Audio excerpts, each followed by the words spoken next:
واعتصموا بحبل الله جميعا ولا تفرقوا.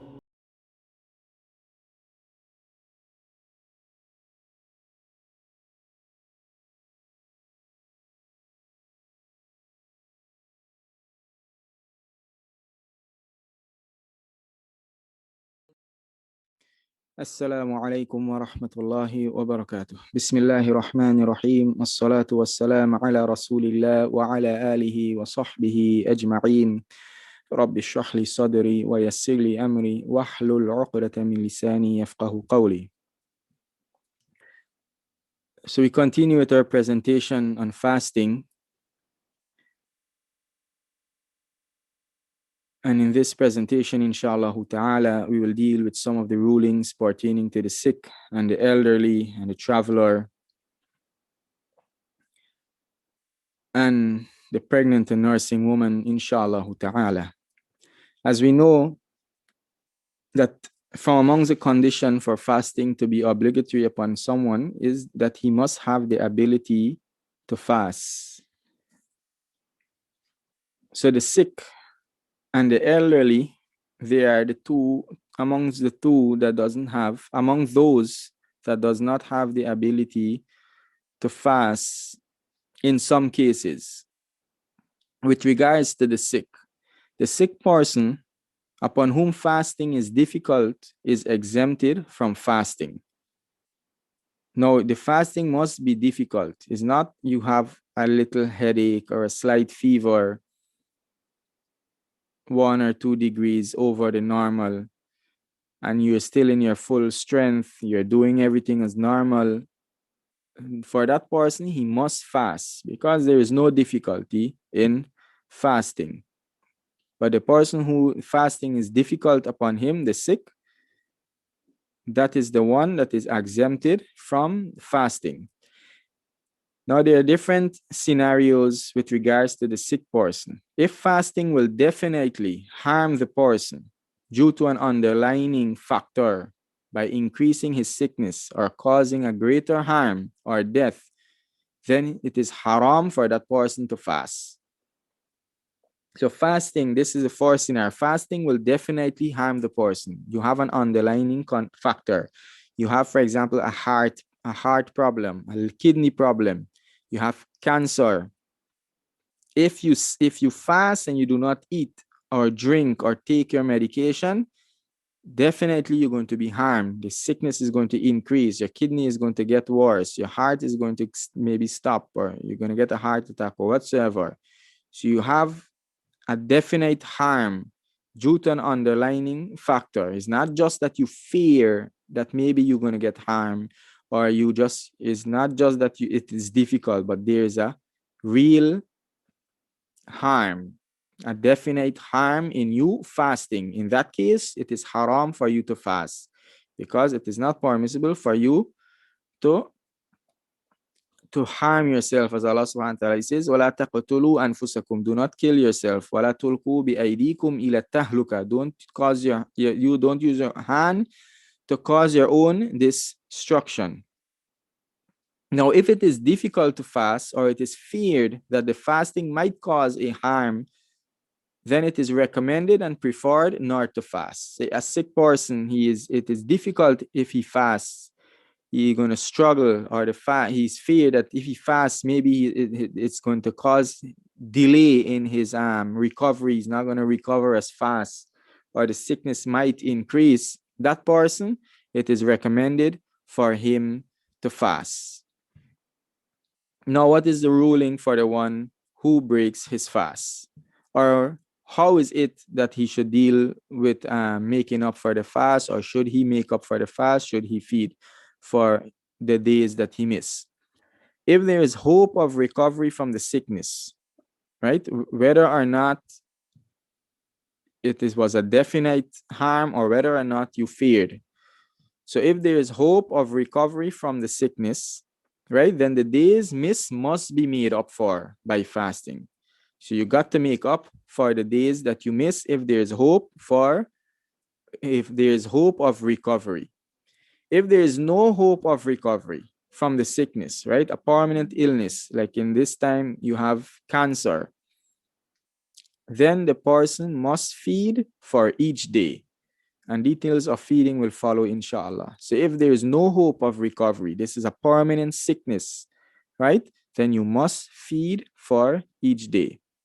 And there is no making up fast that is due on you. Now, if there was no hope of recovery from the sickness and the person had to feed, then it happened that he recovered. There is no fasting due upon him. But if he had not feed as yet, then he must fast. So let's say someone, right, he got sick and the doctors, they told him that you're not going to recover from this sickness. And based on his current situation and what is known is that he will not recover. So he fed for the days that he missed in Ramadan. And then later on, it happened that he recovered from that sickness, whether it was by a miracle of Allah subhanahu wa ta'ala or a medical because of medication or whatsoever the case might be. Now, if he had already fed for those days, there's nothing that is needed for him because he had already cleared his days. So he doesn't need to make up back for those days. Now, if it happened that he recovered and he had not yet fed for those days, he must feed. He must fast. So if you went to the doctor and the doctor said that this is a permanent sickness, you're not going to recover. So you have to feed. Now it happened that you recover, right? It happened that you recover and you had not yet fed. Now you must fast for those days because now you recovered and you're not in this situation of a person who have a permanent illness.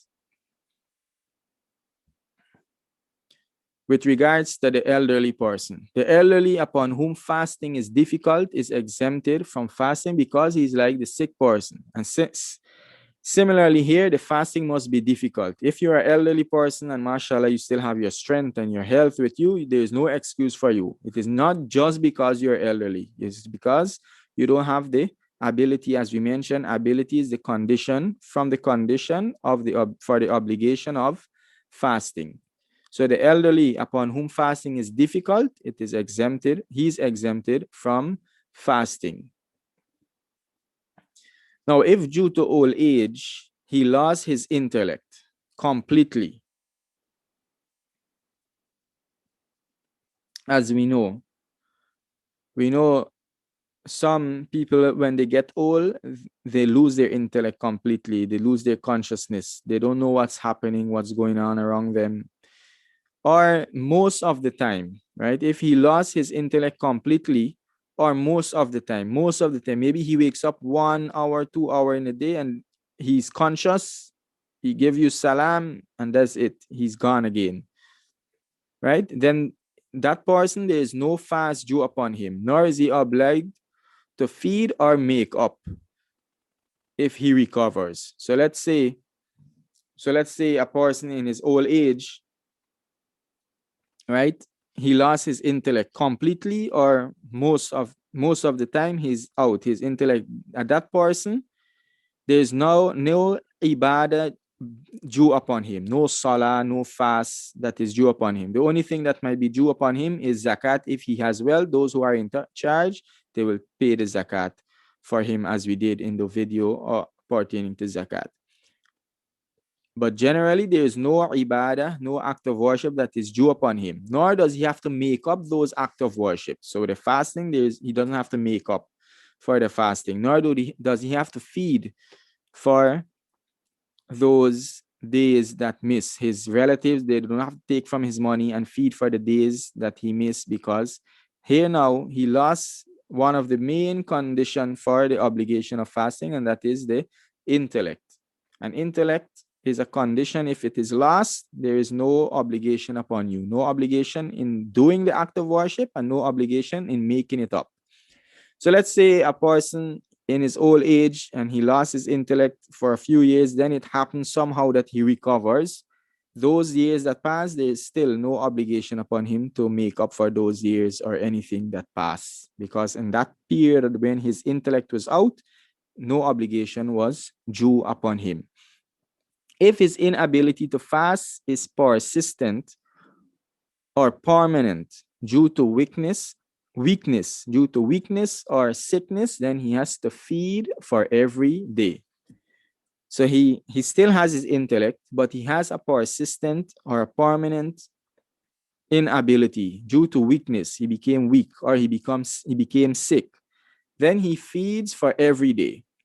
But if the inability is not persistent or not permanent, then he has to make up the fast when possible. So for example, someone, he might be weak to fast the long summer days, but he has the strength and the ability to fast the shorter winter days. He has to make up the days during the winter, because now his situation is not permanent. He has time when it is possible for him to make up the days. Or if when the days are too hot, he can't fast, he's going to pass out, then he makes it up when the days are cooler in the winter days or so.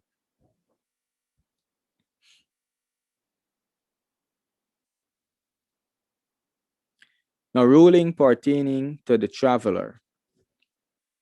Now, the traveler here has a specific meaning. It's not literal, not the literal. Any trip you make, you travel. This is not referring to the literal meaning of just traveling. It is referring to a specific type of traveler, specific journey. It is permissible for the traveler traveling approximately 80 kilometers, which is approximately 50 miles or more, for a permissible reason to break his fast.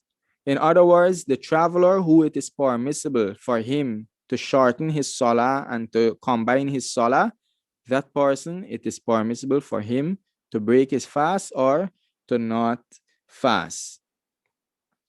Now, the definition of a traveler, meaning the person who travels for approximately 80 kilometers or 50 miles, this condition here is based on the view of the majority of the scholars. The majority of the scholars, this is the condition for the traveling that they stipulate: 80 kilometers or 50 miles. When you calculate it to our measurement that we are using.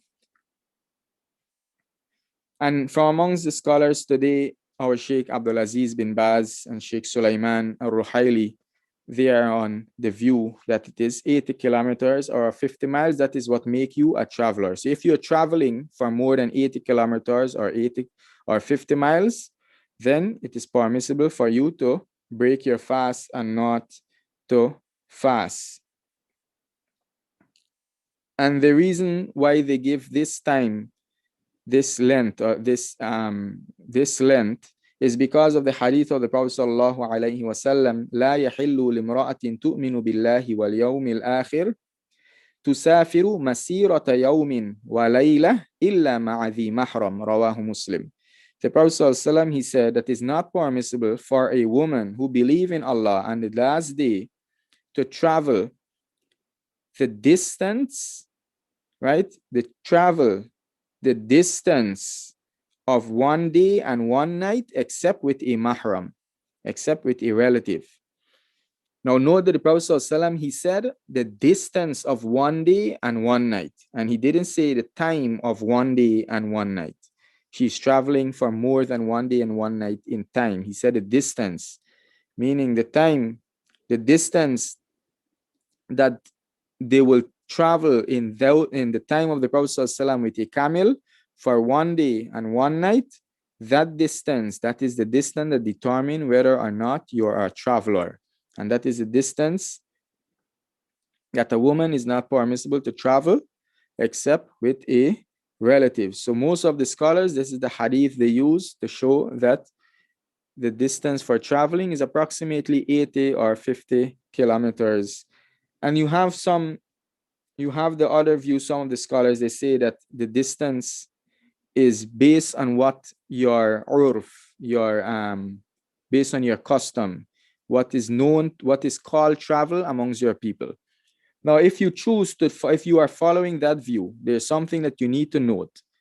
If you're using that view, right, that it is based on your urf, then, for example, someone in New York, if he just travel out of New Jersey, if he's driving to New Jersey, which may be more than 80 kilometers, he cannot break his fast if he's driving to New Jersey for work, for example, because he's not doing the act of, he's not traveling, he's not um, um, packing a bag with clothes and getting his food and water, filling his trunk. It's a normal drive to work and come back. So that in the custom is not considered traveling.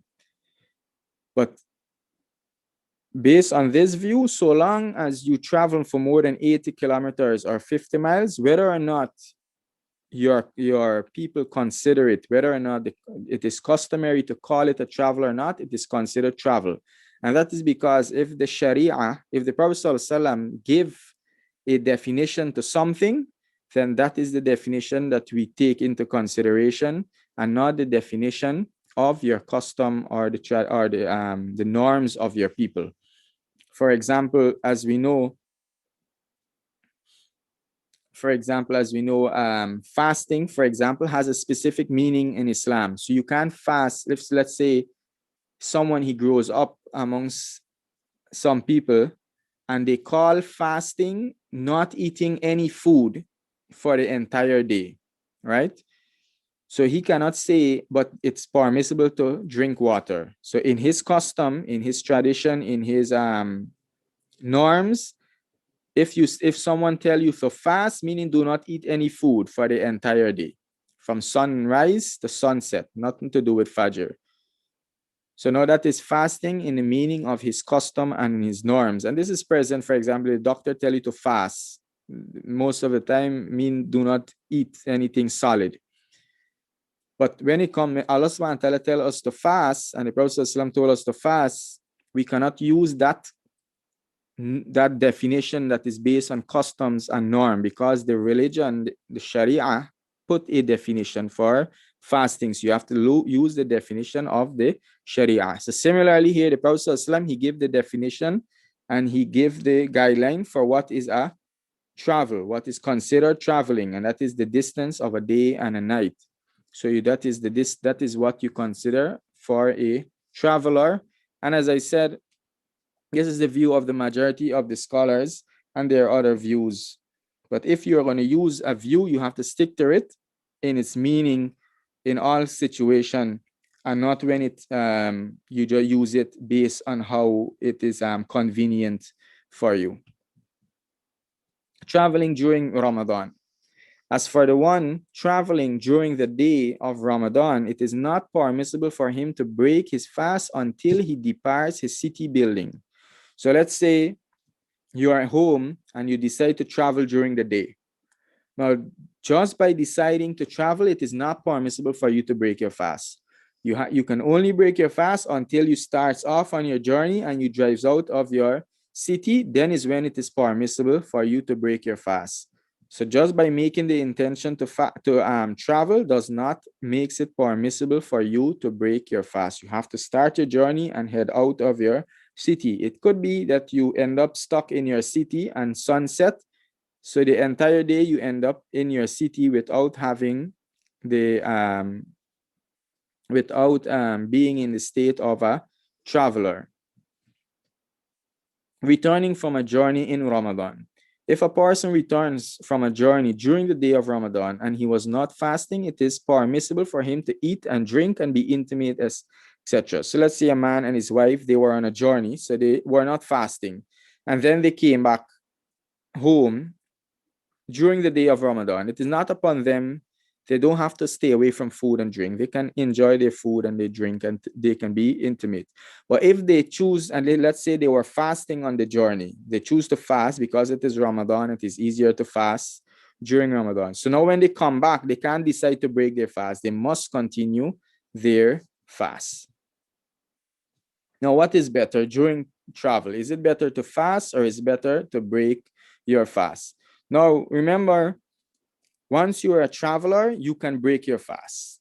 So there is no sin upon you. You break your fast. So whether or not it is better or whether or not the better thing to do is to fast or not to fast, it is permissible for you to fast. So there's no issue with regards to that. But some, they might ask, what is the better thing to do?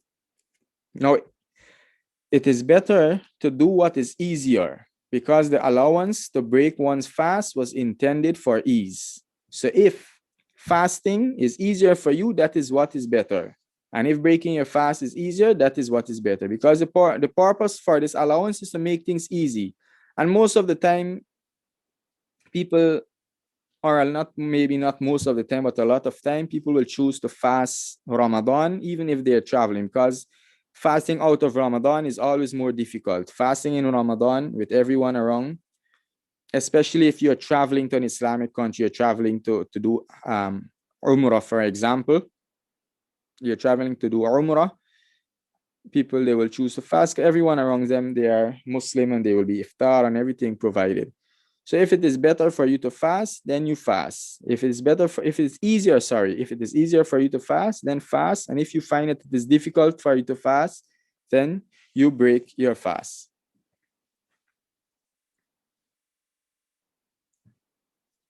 If neither is more difficult, meaning whether you fast or not is the same thing. Both of them is the same. Right? Then this here, the scholars, they differ. What is better to do? If both of them is the same, breaking your fast is the same as you fast. And this will be, to fall into this situation is very rare, that fasting and not fasting, both of them is 100% the same. So you would either find that it's easier because you're in Ramadan already, or you will either find that it's difficult. But let's say you fall into the situation where both of them is the same. Whether you fast or you do not fast is the same thing. The same difficulty will be upon you, or the same ease will be upon you if you fast now or you fast later. So what is better to do? Should I break my fast since I'm traveling? The best is to break one's fast, taking the allowance of Allah subhanahu wa ta'ala. So if both situation is the same, the best thing is to take the allowance of Allah subhanahu wa ta'ala, because Allah subhanahu wa ta'ala, He loves for His allowance to be taken. And due to the statement of Prophet sallallahu alaihi wasallam, it is an allowance from Allah subhanahu wa ta'ala. So whosoever take it, then it's good. And whosoever fast, there is no harm on him. Narrated by Muslim. Now, the Prophet sallallahu alaihi wasallam, he said, whosoever takes the allowance, it's good. But then the one who fasts, he said there is no harm upon him. So he praised the one who takes the allowance more than he did with the one who chose to fast. And some of the scholars, they said that it's better to fast because the Prophet ﷺ always used to fast. But this hadith here, it's more clear-cut with regards to the issue itself. Those hadiths that shows that the Prophet ﷺ used to fast, it could be the Prophet ﷺ used to fast because it was easier for him to fast than other days, or whatsoever the case might be.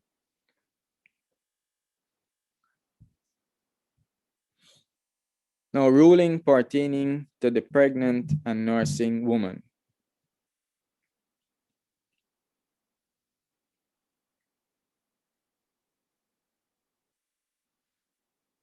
The pregnant or nursing woman is allowed to break their fast if they fear for themselves or their child. And that is, they will take the same ruling of the sick. So a pregnant woman or a nursing woman, right? If she fear for herself or her child, she is allowed to fast and she will take the ruling of the sick person, meaning she is treated just as the sick. If it is a definite harm, if she fasts, she definitely going to be harmed, and her baby is definitely going to be harmed, then it will be haram for her to fast. But if it is difficult for her to fast and she fears something upon herself, or she fears for the child, then it is recommended and preferred for her not to fast. So she will take the ruling of the sick person. Now, the compensation. Now, just to know that the pregnant and nursing woman, right, it is not permissible for them to break their fast just because they are pregnant or nursing. There has to be a fear, there has to be difficulty. Some people, they think that just because you're pregnant, you don't have to fast. That is not true. You have to fast if you're pregnant or you are nursing, so long as there is no difficulty. If there's a difficulty, that's when it is permissible for you to break your fast. Now, compensating for the days broken. They must make up the days missed before the following Ramadan, and no feeding is due. The pregnant and the nursing woman.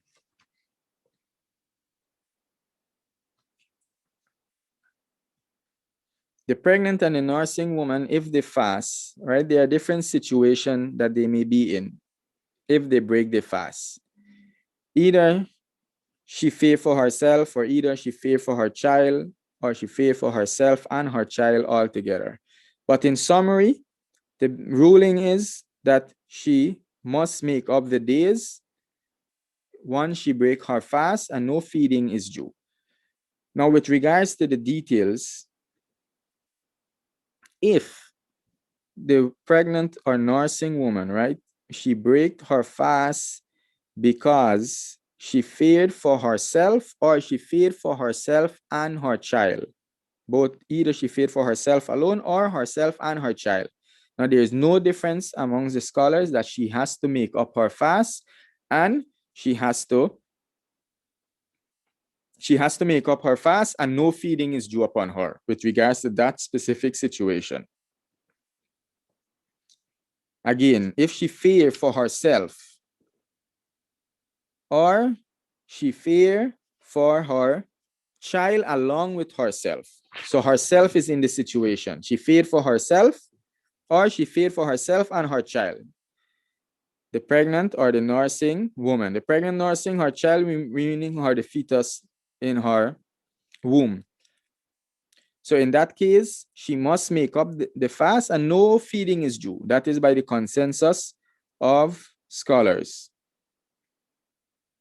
Now, if she fear for the child alone, she doesn't have any fear for herself, she fear for the child alone, the majority of the scholars, including the 4 imams, the majority of the scholars of the past and now, including the 4 imams, they all agree that she has to make up the days.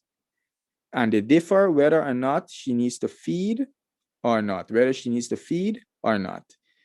Again, if she fear for the child alone, right, the majority of the scholars, including the 4 imam, they all agree that she has to make up the days. Now, whether or not she has to feed, that is where they differ. But the most preferred view is that in any case, she doesn't need to feed, whether she feed for herself, her child, or her child alone. The preferred view is that in all of these cases, there is no need for her to feed, because if she break the fast in fear for her child, is like someone who breaks their fast. For example, someone is drowning, and then you break your fast in order to save that person. So you break your fast for the purpose of someone else. So that was the same situation here. The woman who break her fast for the sake of her child alone, she break her fast for the sake of someone else, not herself. So similarly, the same way the person who break his fast to save someone, all is upon him is to make up the days. So similarly, for the woman who break her fast because of her child, the pregnant or nursing woman, she just has to make up the days. So in summary, if everything that preceded was a little confusion, if a pregnant or nursing woman, right, finds difficulty or fear for themselves or their child, or themselves and their child, they just have to make up the days that they broke, and no feeding is due. Now, there are some who say that the only thing that she has to do is feed, and that is a very minority. And some of the scholars, like Sheikh Abdulaziz bin Baz, said that view is very weak, a very weak view that is against the general principles of fasting, and so that she just has to feed. There's a situation where she might just has to feed, but not generally. That's not a general rule. But she has to make up the fast according to the vast majority of scholars.